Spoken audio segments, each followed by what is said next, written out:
여러분 안녕하십니까? 네. 자, 오늘은 다니엘 5장 가보겠습니다. 다니엘 5장, 다니엘 챕터 5, 5 to 9 보겠어요. 다니엘 5장 5절부터 9절까지. 그때에 사람의 손가락들이 나타나서 왕궁 촛대 맞은편 석회벽에 글자를 쓰는데 왕이 그 글자 쓰는 손가락을 본지라. 이에 왕의 절기던 얼굴빛이 변하고 그 생각이 번민하여 넓적다리 마디가 녹는 듯하고 그의 무릎이 서로 부딪힌지라. 왕이 크게 소리질러 술객과 갈대아 술사와 점장이를 불러오게 하고 바벨론의 지혜자들에게 말하되 누구를 막론하고 이 글자를 읽고 그 해석을 내게 보이면 자주색 옷을 입히고 금사슬을 그의 목에 걸어주리니 그를 나라의 셋째 통치자로 삼으리라 하니라. 그때의 왕의 지혜자가 다 들어왔으나 능히 그 글자를 읽지 못하며 그 해석을 왕께 알려주지 못하는지라. 그러므로 벨사살 왕이 크게 번민하여 그의 얼굴빛이 변하였고 귀족들도 다 놀라니라. 아멘.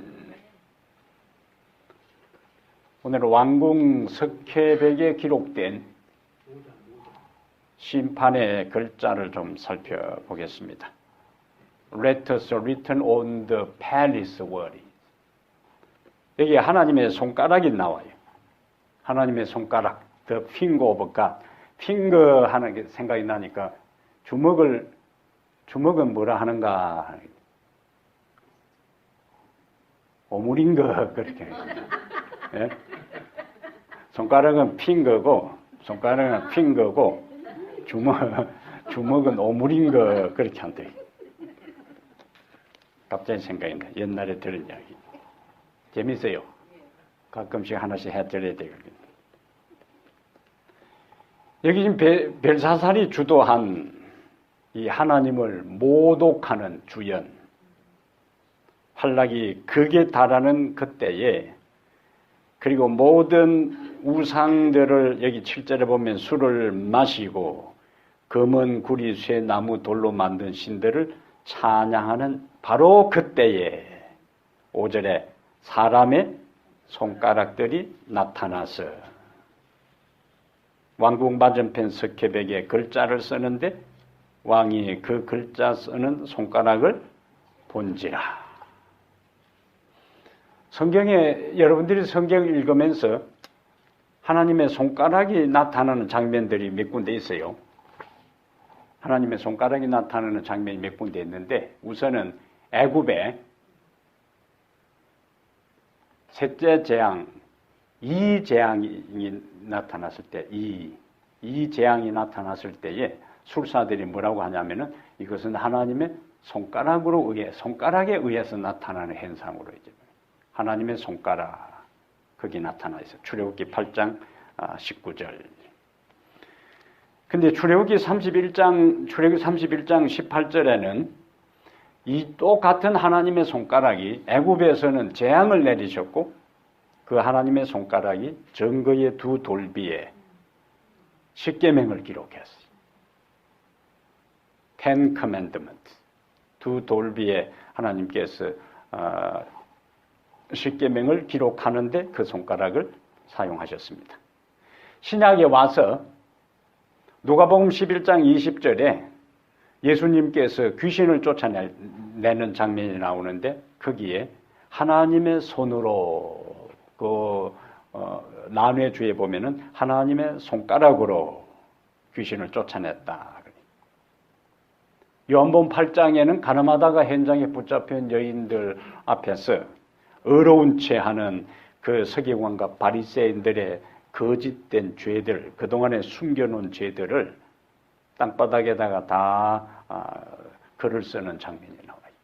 이것이 성경에 나오는 하나님의 손가락과 관계되는 그 장면들이. 바리새인들의 죄를 드러낸 예수님의 그 손가락은 이 다니엘 5장에서 왕궁 벽면에 글자를 쓰는데 한창 술 취한 남녀들의 환락의 웃음소리, 또 거짓 신들을 찬양하는 그런 찬양의 소리가 퍼져나갈 그때에 하얀 벽에 사람의 손만 나타나서 석석석석석석 글을 써나갈 때 분위기가 어땠을까요? 예?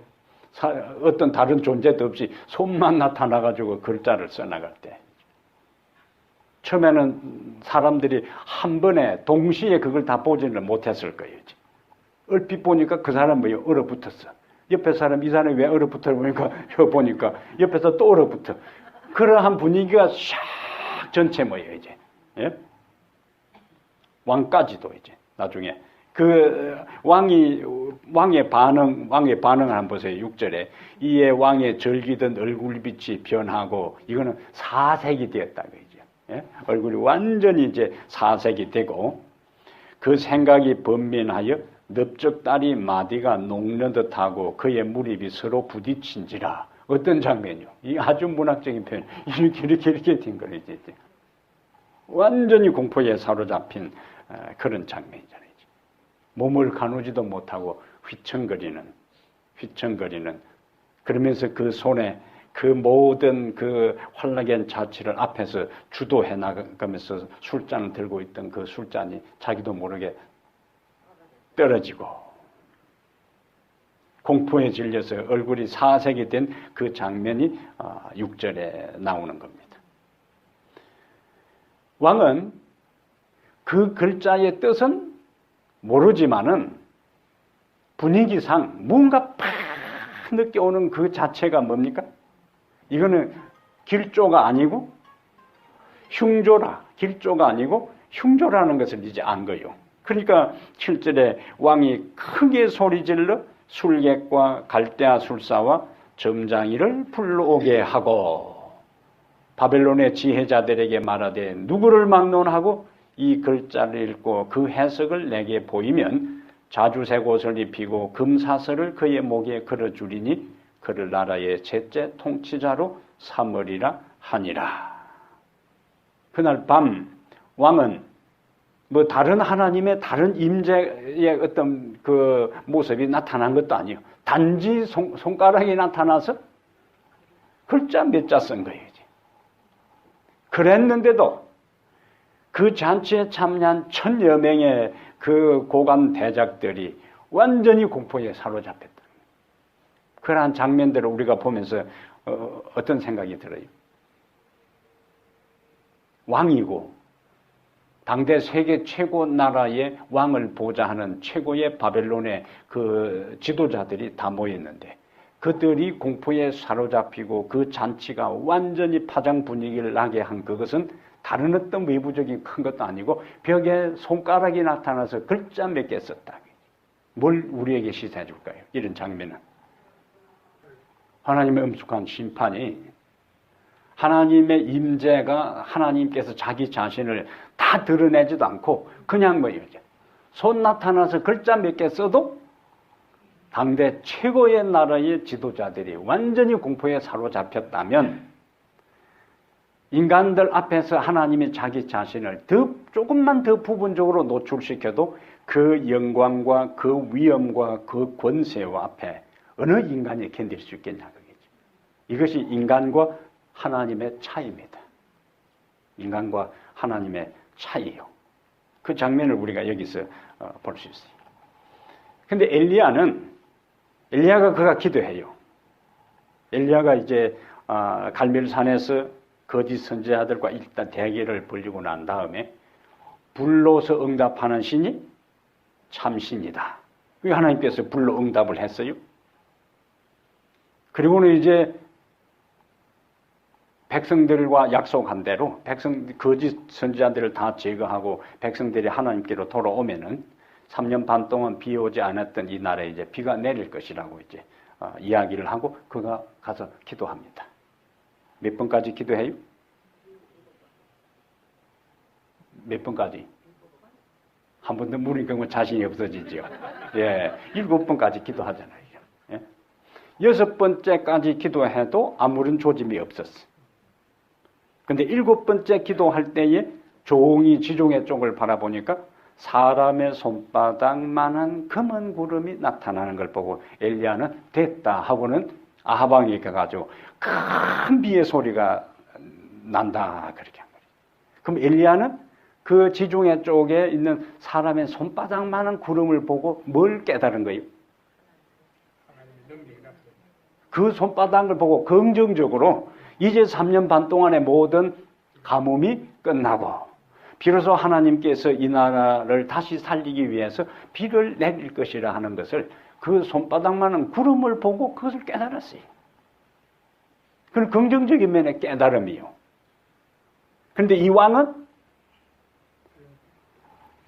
사람의 소원이 나타나서 글자 몇 자 쓴 걸 통해서 뭔가 이거는 긍정적인 것이 아니고 이거는 흉조다 하는 것을 깨달았다. 그러면 내가 그 똑같은 현상이라도 내가 어떤 상태에 있느냐에 따라서 그 현상이 나에게 다가오는 무게가 중압감이 다르다는 이야기예요. 그래서 하나님 앞에 우리가 어떻게 서느냐 하는 것은 내가 어떤 사람이 되어 있느냐 하는 것이 하나님의 임재 앞에 나의 모습과 나의 반응과 나의 정서적인 모든 것을 결정짓는다는 거예요. 내가 어떤 사람이냐가 중요한 거죠.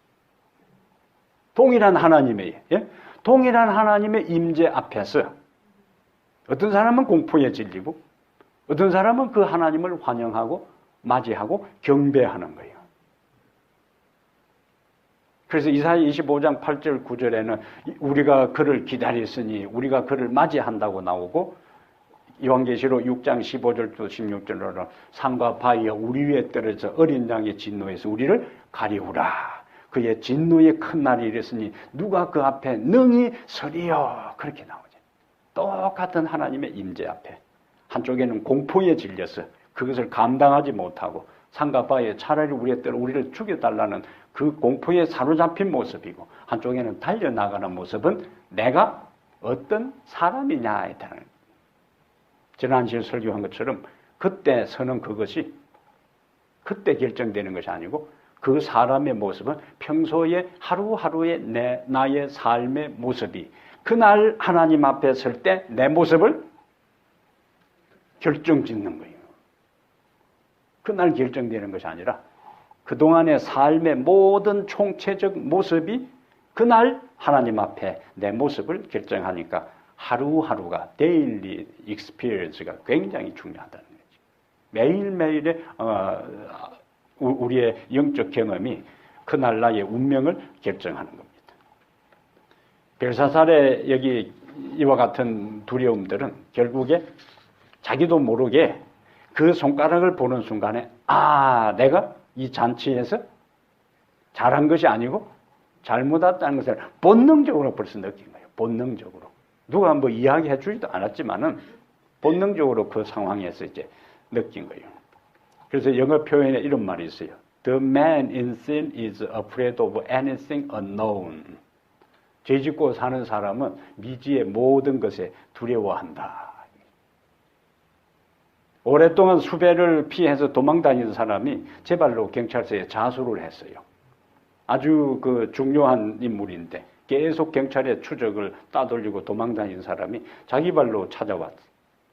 그래서 그 수사관이 조사를 하면서 왜 그러냐니까 도저히 불안해서 못 살겠더라는 거예요. 자기 집 쪽으로 누군가 오면은 낯선 사람이 오면은 자기 잡으러 온 것 같고 밤에 혹시 자다가 발자국 소리만 나도 자기 잡으러 온 것 같고 헤드라이트 불만 자기 집 쪽으로 향해도 자기 잡으러 오는 것 같고 아이고 그만 이렇게 사느니 차라리 그냥 자수해가지고 죄값 치르고 사는 게 낫겠다. 그 죄책감이에요. 죄책감. 그래서 옛말에 죄 짓고는 못 산다 하는 거예요. 그건 이제 옛말이에요. 요즘은 죄 짓고도 그냥 당당하게 살아가지만은 옛 우리 어른들은 뭐요? 예? 옛 우리 어른들은 죄 짓고는 못 살아. 우리 어른들이 그게 하늘의 천상의 소리겠죠. 옛 어른들이 죄 짓고는 못 사는 거야. 그 진리잖아요. 진리. 요즘은 이 양심이 다 망가져가지고 아무렇지도 않게 살아가지만은 제지권은 못 살아. 바로 이것이 이 왕이 나타내는 반응이다. 이런 모습은 신약에 와서 헤롯 안티파스, 헤롯 안디바가 자기 여동생 와이프를 자기 아내로 취했을 때에 침례 요한이 가서 뭐라고 이야기해요? 동생의 아내를 취하는 것이 바람직하지 않다. 옛날 선지자는 참 하기 힘든 시절이에요. 그럼 뭐 왕이 자기 남동생 아내 취해 살면은 놔두면 될 거 아니에요? 근데 하나님께서 가서 그거는 바람직하지 않다는 거예요. 지도자가. 고대의 이스라엘에 있어서 왕은 하나의 정치적인 위치의 왕이 아니고 도덕적이고 영적인 면에 백성의 귀감이 돼야 되고 모델이 돼야 하고 본이 돼야 되는데 자기 남동생의 아내를 대우로 사니까 이건 안 맞다는 거예요. 침례 요한이 가서 이야기를 이제 하는데 백성들이 다 침례 요한을 그 당시에 이 메시아로 생각하고 선지자로 생각하는데 바른 소리 한다고 죽여버리면 안 되거든요. 정치적으로 굉장히 혼란에 빠지니까 잡아 넣어놓고 이걸 죽이자니 백성들이 들고 일어나갖고 안 그러면은 자꾸 부담이 되고 그러다가 여자가 나서서 결국 죽이잖아요. 그때부터 이제 침례 요한은 어떤 이 헤롯 안티파스는 어떤 마음이 들까요? 요 소리만 들어도 예? 주변에서 요한 잔 소리만 들어도 그냥 이제 부담스러운 거예요.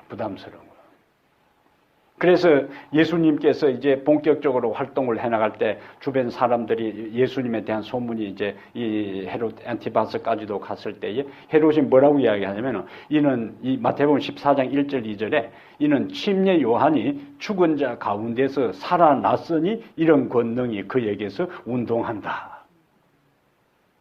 예수님을 본 게 아니고 죽은 침례 요한이 살아난 것으로 이제 생각한 거예요. 그만큼 그의 마음에 뭡니까? 엄청난 죄책감과 부담이 있었다는 것을 이제 보여주는 겁니다. 예수님의 소문을 듣고 그냥 그렇게 두려워떨었던 거죠. 그는 침례 요한하고는 전혀 상관도 없는데 침례 요한이 부활했다고 생각할 테니까. 사도행전 24장 24절부터 27절에 이 총독 벨릭스가 나와요. 그건 찾아보겠어요. 사도행전 액트 24,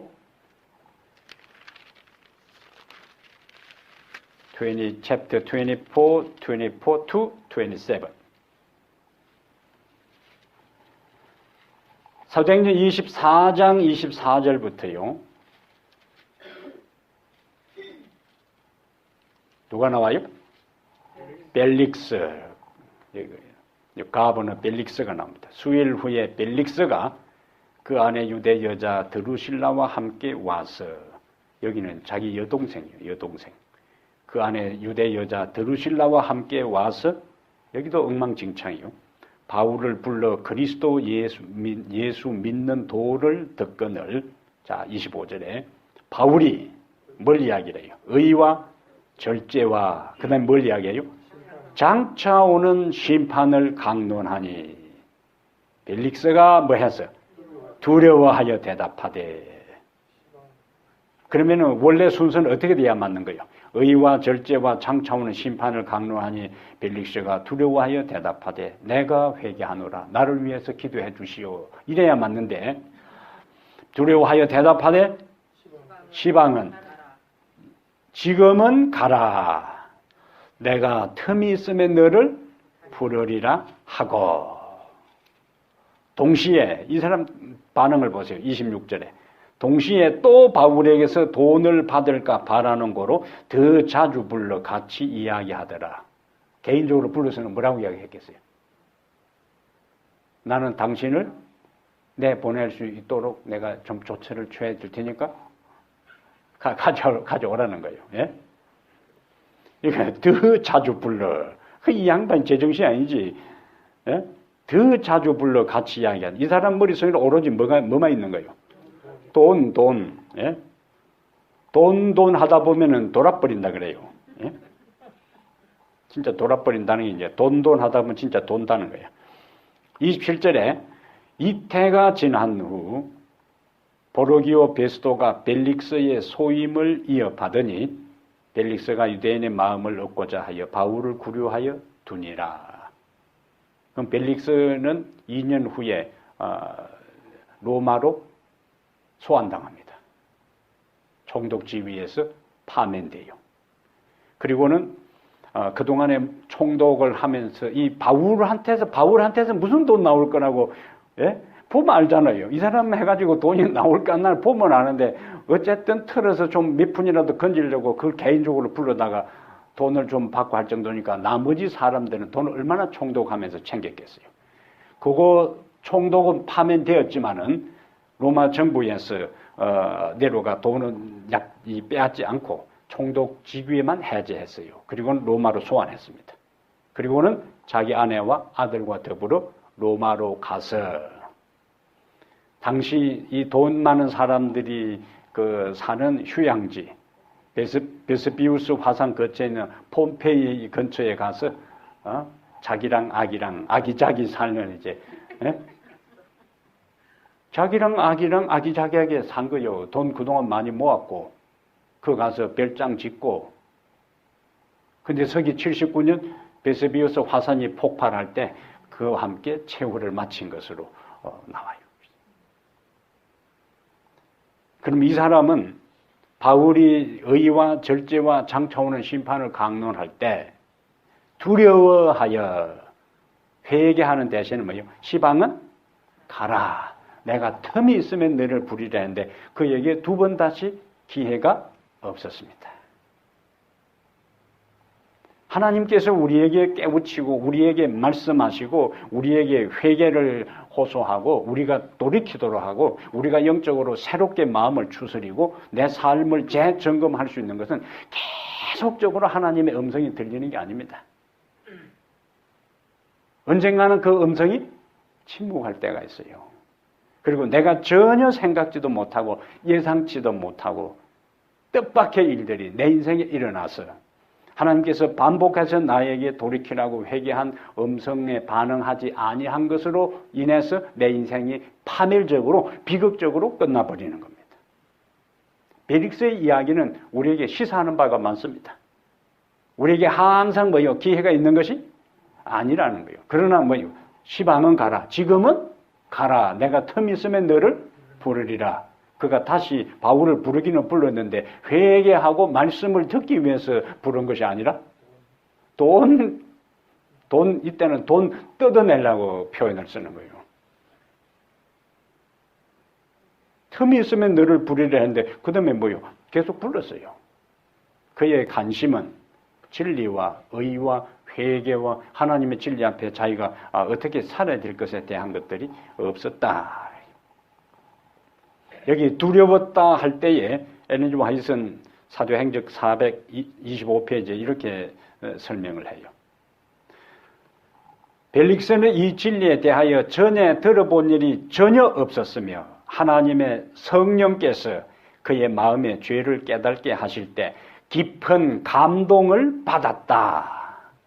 감동을 받았어요. 우리의 삶은 감동으로 변화되는 게 아닙니다. 감동으로 변화되는 게 아니에요. 누구도 감동을 받았어요? 벨릭스도 누구에 의해서? 성령께서 그의 마음에 죄를 깨닫게 하실 때 깊은 감동을 받았다. 그 다음에 이제 양심이 살아나 양심의 소리를 듣게 되었고 범죄한 과거가 회상되었고 두려울 정도로 분명하게 그의 앞에는 그가 방탕하던 초기 생애의 비밀과 다른 사람의 피를 흘린 것과 후년의 검은 기록이 떠올랐다. 그의 심령이 그처럼 공포로 가득 찼던 적이 전에는 결코 없었다. 근데 문제는 그러나 이 문제예요. 그러나 죄에 대한 깨달음이 그를 회개하도록 하는 대신 그는 이 반갑지 않은 영상들을 흩어버리고자 하였다. 그러면서 지금은 가라. 내가 틈이 있으면 너를 부르리라고 하였다. 선택, 삶은 매 순간순간의 초이스, 선택이요, 선택. 그러면 자 하나님의 성령께서 벨릭스에게 강력하게 역사해서 죄를 깨닫게 하시어요.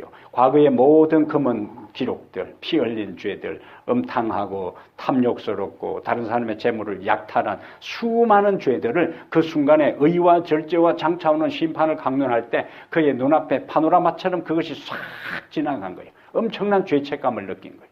그럼 뭘 하기로 선택해야 되는 거예요? 그것을 다 하나님 앞에 내놓고 회개하기로 선택해야 되는데 그는 그것을 마음을 닫았어요. 길을 막았어요. 그 기회를 지나가게 하고 또 다른 어떤 때가 되면은 내가 하나님 앞에 다시 나아가리라. 그러나 두 번 다시 그에게는 그런 기회가 오지 않았다는 거예요. 인생은 매 순간순간에 무엇이다? 선택이요. 매 순간순간에 선택이요. 그 선택 하나하나가 모이고 모여서 우리의 행동과 우리의 습관과 우리의 인격과 우리의 품성을 이루어 그것이 우리의 운명을 좌우하게 되는 거예요. 매 순간순간의 선택입니다. 그래서 우리는 하루가 시작될 때 내가 의식이 들어오는 순간에 하나님 오늘 나에게 주어진 내 순간에 바른 선택, right choice를 할 수 있도록 도와달라고 기도하고 하루를 시작해야 되는 거예요. 왜? 모든 우리의 삶은 뭐의 연속이니까? 선택의 연속이니까. 그 어떤 한 번의 선택이 옛날 뭔 가전제품인지 한 번의 선택이 10년을 좌우한다. 그 카피는 진짜 멋진 카피요. 예? 예? 한 번의 선택이 10년을 좌우한다고 멋진 진짜 그런 거는 기발한 카피라이터지. 그 아담과 하와가 선악과를 먹기로 단 한 번 선택한 그것인 거예요. 두 사람의 운명뿐만 아니라 지구뿐만 아니라 하늘에게까지 영향을 미치고 하나님의 아들에게까지도 영향을 미칠 정도로 그 파급이요. 그 부정적 파급이 엄청났던 거예요. 무엇이요? 선택. 우리는 항상 진리 앞에서 바른 선택을 이제 해야 할 필요가 있습니다. 끊임없이 하나님은 우리에게 바른 선택을 하도록 깨우쳐 주시는 거예요. 그래서 지금 다니엘 5장에 나오는 이 왕이 그 사람의 손, 실체는 보이지 아니하고 사람 손만 나타나서 쓴 그걸 통해서 그가 엄청난 지금 공포에 사로잡힌 그 모습 속에서 인간이 하나님의 심판대 앞에 선다고 할 때에 인간 스스로 하나님의 심판대 앞에 선다 할 때에 예? 누가 하나님의 심판대 앞에 설 수 있겠냐고. 하나님의 영광이 나타나지도 않고 손 나타나서 벽에 글자 몇 개만 써도 그것도 일반 평민도 아니고 누가 당대 최고의 왕이 이 정도로 반응할 정도라면은 하나님의 영광 앞에 우리 피조물이 얼마나 왜소하고 미미하고 보잘것없는 존재냐 하는 것을 확연하게 우리에게 보여주는 겁니다. 심판대 앞에 설 때. 그래서 우리 스스로, 우리 홀로는 하나님, 우리가 아무리 이 세상에서 올바르게 정직하고 바르게 의롭게 말씀대로 산다 해도 우리 스스로는 하나님의 심판대 앞에 설 수가 없습니다. 그래서 우리 곁에 예수님이 서시는 거예요. 예수님이. 여기 미국에는 무슨 일이 있더라도 항상 변호사를 대동해야 돼요. 변호사가 있을 때 든든하고 그가 막아주고 그가 변호해주고 하는 상황들이니까. 어떤 때는 가끔 변호사 없이 자기가 잘할 수 있다고 생각했다가는 이 법이라는 거예요. 이 검사나 경찰은 질문을 어떻게 던지냐에 따라서 자기도 모르게 yes 대답하면 나중에 법으로 딱 걸리게 돼 있어요. 검사의 하는 역할을 얼마나 많이 잡아 넣느냐에 의해서 명검사가 되는 거예요. 명검사는 얼마나 거물들을 많이 잡아서 그 다음에 형량을 많이 받고 그냥 무죄로 풀려나오고 보석으로 많이 풀려나오면 그때부터 한쪽으로 돌기 시작하고 잡아 넣은 사람이 검사가 농고한 거 비슷하게 형량을 받고 하면은 그때부터 명검사가 되는 거예요. 검사는 어떻게든지 뭘 찾아내는 거예요? 죄를 찾아내는 거예요. 그 사단이 하는 역할이. 그렇게 해서 우리에게 희망을 앗아가 버리고 절망하게 하고 좌절하게 하는 겁니다. 이때 누가 등장하는가? 우리의 중보자 되시는 예수님이 등장하는데, 이 세상 법정에서 어떤 중요한 일이 있으면은 변호사를 선임할 때 그 변호사가 그 사건을 수사하는 검사하고 관계가 있느냐, 그 다음에 그 사건을 배당받은 판사하고 관계가 있느냐를 가지고 변호사를 선임해야 되는 거죠. 왜냐하면 이 사람들이 법정에서는 죄를 논고하고 변호하고 판결하지만은 밖에 나가면은 같이 어울려서 지내는 거예요. 친구들이요. 그리고 선후배들이고 동료들이기 때문에 아무리 법과 양심에 따라 판결을 한다 할지라도 사람이 하는 것이기 때문에 인간적인 것이 움직일 수밖에 없어요. 인간적으로. 법의 테두리 안에 인간적으로. 그러면 자, 예수님께서 우리의 뭐가 되신다고요? 우리의 변호사가 돼요. 그럼 예수님은 이 세상에 누구보다도 우리를 가장 잘 아셔요. 그 다음에 우리를 구원하기 위해서 십자가에 돌아가시기까지 우리를 살리기 위해서 애쓰신 분이요. 그런데 그분이 우리를 변호할 때 그 정도로 아시는데 우리를 재판하실 분이 누구냐? 하나님이신데 그 하나님하고 예수님하고 어떤 관계인가? 예? 하나님하고 예수님의 관계는 이거는 하나요, 하나. 삼위 하나님으로서 하나니까. 그래서 우리가 심판대 앞에 설 때에 예수님이 없이 나의 의의를 의지하고 내 살아온 인생의 행적을 가지고 서는 것이 아니라 예수님을 모시고 서기 때문에 그 심판대 앞에 서는 것 자체가 두려움이 아니고 복음이라 하는 이야기예요. 복음. 변호하는 그분이 우리를 가장 잘 알고 나를 살리기 위해서 십자가에까지 돌아가신 그분이 변호를 하면 얼마나 잘하겠어요. 거기다가 그 변호를 듣고 판결을 하실 재판장이 나를 살리기 위해서 아들을 내어서서 나를 죽기까지 아들을 죽기까지 하신 그분이 재판장으로 앉아 계셔. 그러면 그 재판은 그냥 통과되는 재판이에요. 그래서 우리가 예수님 안에 있을 때 심판은 두려움이 아니고 복음입니다. 복음이요. 거기다가 히브리인들의 재판 시스템은 판사가 하는 역할은 어떻게 하든지 피고를 유리하게 해가지고 자유를 주는 것이 히브리 재판 제도의 판사의 역할입니다. 판사는 어떻게 하든지 법이 허용하는 데서 어떻게 하든지 봐주려고 하는 것이 히브리 판사 재판 제도의 그 원리라니까요. 그런데 요한복음 5장에 인자됨을 인하여 재판하는 권세를 예수님에게 주셨다 그랬어요. 그러면 예수님은 변호사님과 동시에 재판장이라. 그러면 그 재판은 뭐예요? 하나님의 예수님 편에 선 사람들에게는 의인으로서 통과시켜주는 재판이에요. 중요한 것은 그분을 나의 구체주로 중보자로 믿음으로 온전히 믿느냐 여부를 우리가 관심을 갖는 거지, 재판에 내가 심판을 통과할 것인가 말 것인가에 대한 게 아니에요. 내가 그분 안에 있느냐 여부를 언제나 신경 써야 된다. 그분 안에 있으면 로마서 8장 1절에 있는 것처럼 누구든지 그리스도 안에 있는 자에게는 결코 정죄함이 없다. 그러나 이 사람은 여기 나오는 이 다니엘 5장의 이 벨사살 왕이 왜 이렇게 두려움에 떨었는가? 그는 진리 안에 있지 않았어요. 그리고 그의 아버지, 할아버지 때에 그 요직에 있었던 다니엘도 현직에서 기용하지도 않고, 그러니까 이 벨사살에게 영적으로 깊은 영향을 줄 사람이 없는 겁니다. 느부갓네살은 교만하고 빗나가는 인생을 살다가 다니엘의 강력한 영적 감화를 받아서 그의 인생에 7년 동안 짐승 같은 생활을 하다가 나중에 전격적으로 회개하고 그의 인생 마지막까지 하나님을 섬기던 삶을 살았지만 이 벨사살은 그렇게 하지 않았거든요. 그러니까 그 하나님의 부분적인 임재, 출현 앞에서 이렇게 공포에 사로잡히는 것을 보게 돼요. 7절에 여러 점장이들을 다 오래 했지만은 8절에 그때의 왕의 지혜자가 다 들어왔으나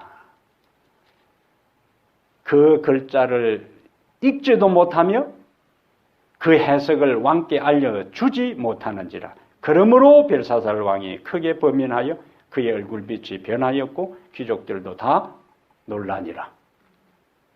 뜻은 모르는데 무언가 이거는 막 엄청난 어떤 두려움이 몰려오는데 그 당시 알려진 모든 지성인들을 다 불러서 해석을 하라 할 텐데 읽지도 못하고 뭐라고 이야기했어요? 8절에 왕의 지혜자가 다 들어왔으나 능히 그 글자를 읽지 못하며 해석을 왕께 알려주지 못하는지라.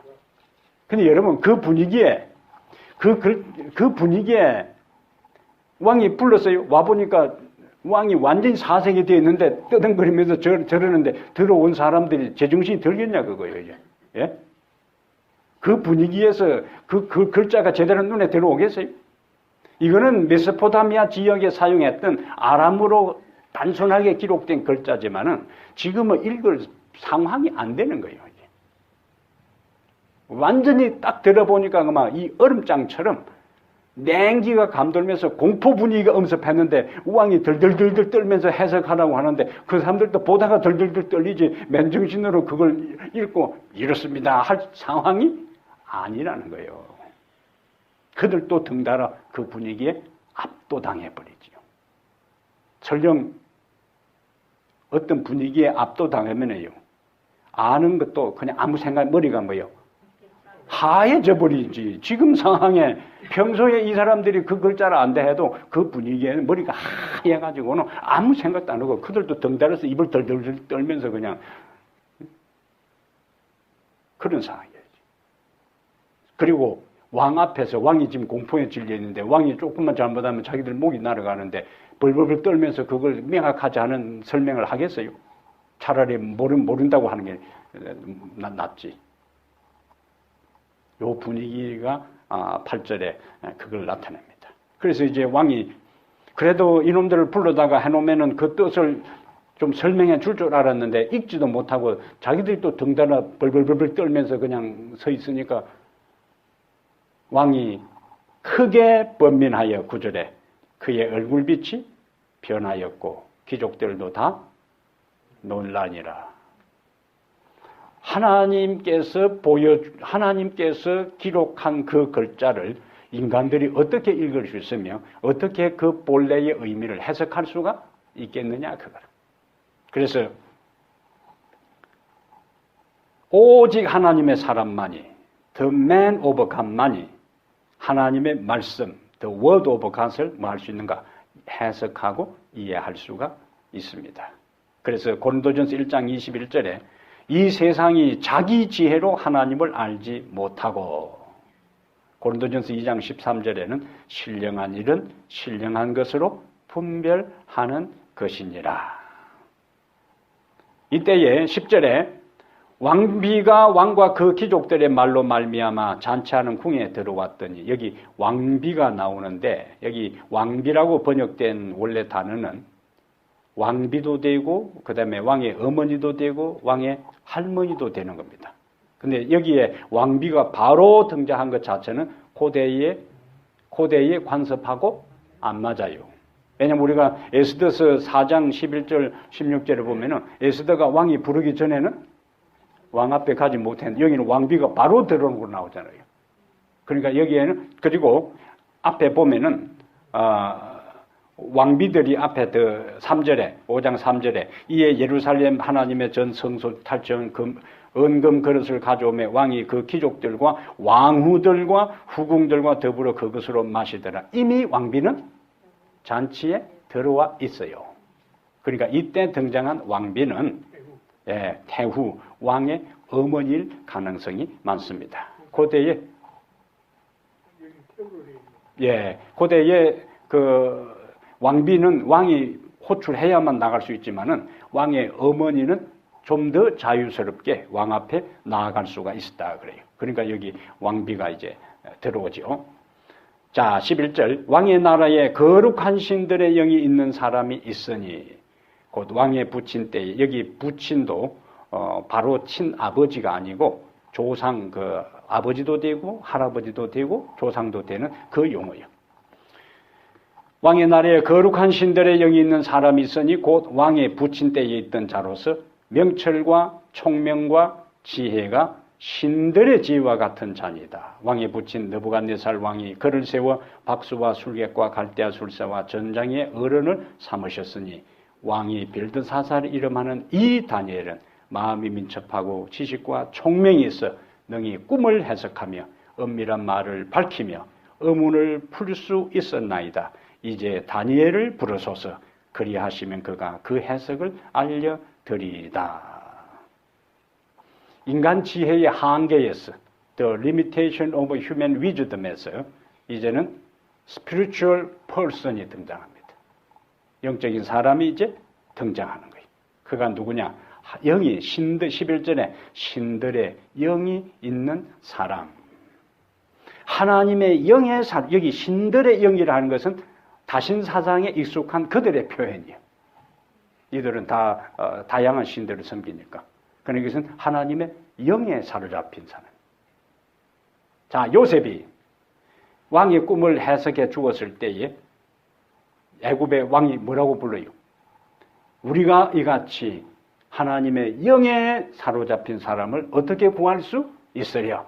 네가 총리해라 그냥. 이렇게 된 거예요. 애굽의 바로가 최악의 위기 가운데 있을 때에 요셉이 등장해서 그 위기를 타개하고 해법을 제시해서 그 요셉을 뭐라고 했는가? 하나님의 영에 감동한 사람.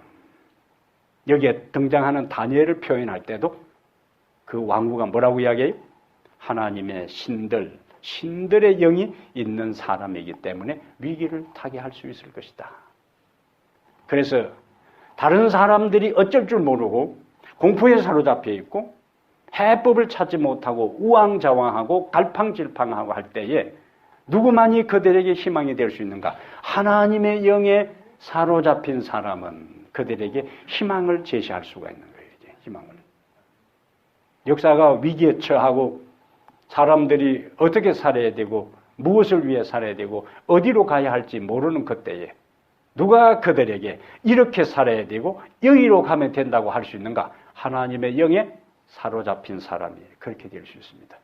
하나님께서 바로 여기에 나오는 다니엘의 역할이 오늘 이 시대를 살아가는 우리들에게 다니엘이 그 결정적인 위기의 때에 등장해서 하나님의 메시지를 전하는 메신저가 되었던 것처럼 오늘 이 시대에 하나님께서 우리를 어떤 사람으로 부르는가? 하나님의 영에 감동되고 하나님의 영에 사로잡힌 사람이 되기를 원하는 겁니다. 그래서 주변의 모든 시대적 상황을 글자, 나중에 이제 다니엘이 그 짧은 글자를 가지고 바벨론의 운명을 이제 해석해 내는데 똑같은 이웃을 보고 자연재해를 보고 사람들의 모든 도덕성이나 주변의 모든 상황들을 바라볼 때 하나님의 사람, 영에 사로잡힌 사람들은 그 시대적 코드를 읽어내면서 이러한 상황이, 이러한 현상이, 이러한 정세가 무엇을 의미하며 어떤 메시지를 우리에게 전해주는지를 영의 사람들은 그걸 통해서 뭐요? 읽어낸다. 그죠? 읽어내고 그것에 의해서 내가 그렇게 살고 그리고 다른 사람들에게 시대가 이렇게 흘러가니까 우리는 이렇게 살아야 된다고 방향을 제시해 줄 수 있는 사람이 바로 여러분과 제가 돼야 된다. 그죠? 그것을 위해서 우리는 이저녁에도 말씀을 사모해서 하나님 앞에 기도하고 하나님께서 우리에게 이 시대적 상황을 분별할 수 있는 지혜를 주신다는 약속에 의지해서 이 저녁에 나왔습니다. 약속하신 거룩한 성령께서 우리들 각자의 마음에 이 저녁에도 깨달음을 주시고 나를 접하는 사람들이 왕후가 다니엘을 평가할 때에 신들의 영에 있는 사람이라고 평가했던 것처럼 우리와 접하고 살아가는 모든 사람들이 우리를 바라볼 때 하나님의 영이 거하는 사람이라고 평가할 수 있는 그리고 그것을 느끼고 경험할 수 있는 그러한 영의 사람들이 되기를 바랍니다. 우리 하나님 아버지, 이 저녁에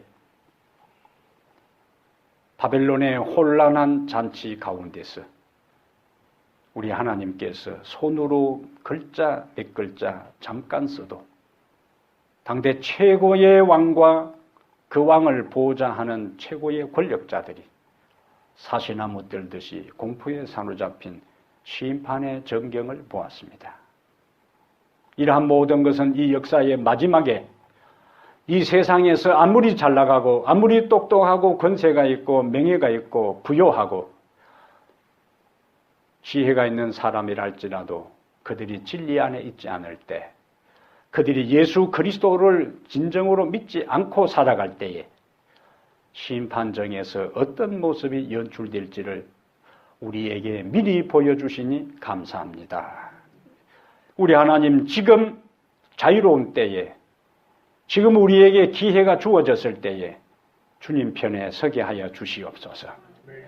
진리에 목말라 하는 자들이 되게 하시고 하나님의 성령에 목말라 하는 자들이 되어서 날마다 주님 진리 안에 살아감으로 더 큰 위기와 심판정에 설 때에도 두렵고 공포에 사로잡혀 사시나무 들듯이 얼굴이 죽을 사색이 되어 있는 인간 존재들이 아니라 예수 그리스도를 통한 확신 가운데 우리 하나님을 바라보는 믿음의 장부들 되게 하여 주시옵소서. 벨릭스처럼 지금은 가라, 내가 틈이 있으면 너를 부리라 하는 것처럼 하나님의 음성이 들리고 죄를 깨닫게 하고 기회를 줄 때에 그것을 거부하고 놓치고 돌이키는 자가 아니라 그 진리를 받아들이고 그 회개의 호소에 귀를 기울이고 전적으로 주님 앞에 새로운 마음으로 살아가도록 호소하는 성령의 음성에 마음을 열고 굴복할 수 있는 믿음의 사람들 되게 해 주시옵소서. 영의 사람이 되기를 원합니다. 우리 스스로 영의 사람이 되기를 원하고 우리의 살아가는 삶의 현장에서 우리를 바라보고 다른 사람들이 주의 영에 충만한 사람으로 평가받기를 원합니다. 그리하여 우리의 생각이 언제나 맑고 거룩하고 정결하고 하나님과 사람 앞과 자기 스스로 부끄러움이 없는 인생이 되게 해 주시옵소서. 우리 주 예수님 이름으로 기도합니다. 아멘.